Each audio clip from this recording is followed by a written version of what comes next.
हर हर महादेव। गणेश जी का विवाह की कथा। कुछ समय बीतने पर एक दिन शिव पार्वती के मन में यह विचार आया कि हमारे दोनों पुत्र विवाह के योग्य हो गए हैं। उधर गणेश और कार्तिक दोनों पुत्रों में भी विवाह करने की इच्छा प्रबल होने लगी। पहले विवाह हमारा होना चाहिए, दोनों ने यह इच्छा व्यक्त की। शिव पार्वती ने कहा, सुपुत्रों, हम लोगों ने पहले से एक ऐसा नियम बना रखा है कि जो सारी पृथ्वी की परिक्रमा करके पहले लौट आएगा उसी का विवाह पहले होगा। माता पिता की यह बात सुनकर महाबली कार्तिकेय अपने स्थान से पृथ्वी की परिक्रमा करने के लिए चल दिए, परंतु गणेश वहीं खड़े रहे। वे मन में विचार करने लगे कि परिक्रमा तो मुझसे हो नहीं सकती, अब मैं क्या करूं। गणेश जी ने अपने माता पिता शिव पार्वती को सुंदर आसन पर बिठाया और विधि पूर्वक उनकी पूजा कर 7 परिक्रमाएं संपन्न की और निवेदन किया कि शास्त्रों के अनुसार मेरी पृथ्वी परिक्रमा पूर्ण हो गई, इसलिए मेरा विवाह पहले कर देना चाहिए।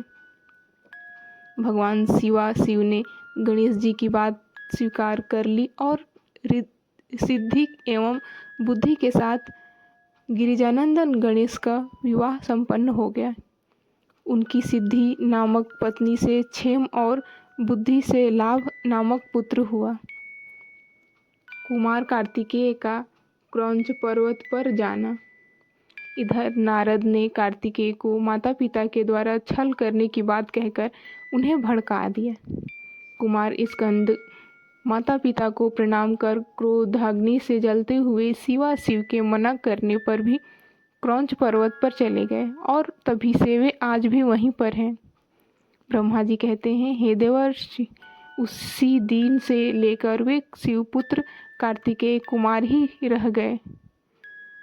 कृतिका नक्षत्र युक्त कार्तिकेय पूर्णिमा तिथि में जो व्यक्ति कुमार का दर्शन करता है उसके पाप भस्म हो जाते हैं और उसे मनोवांछित फल की प्राप्ति हो जाती है। स्कंद का वियोग होने पर उन्हें सुखी करने के लिए शिव पार्वती स्वयं अपने अंश से क्रौंच पर्वत पर गए। वहाँ मल्लिकार्जुन नामक ज्योतिर्लिंग है, आज भी वहाँ उनके दर्शन होते हैं। पार्वती सहित उन शिव को आया जानकर वे कुमार विरक्त होकर वहाँ से अन्यत्र जाने को उद्यत हो गए।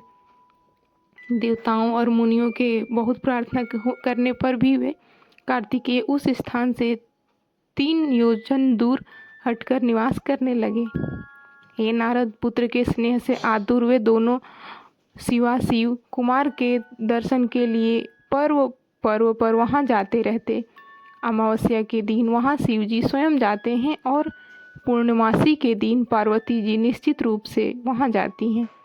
वे मुनीश्वर अपने कार्तिकेय और गणेश का जो वृतांत पूछा वह श्रेष्ठ वृतांत मैंने वर्णित किया है। इस प्रकार रुद्र संहिता का 4th खंड कुमार खंड पूर्ण हुआ। हर हर महादेव।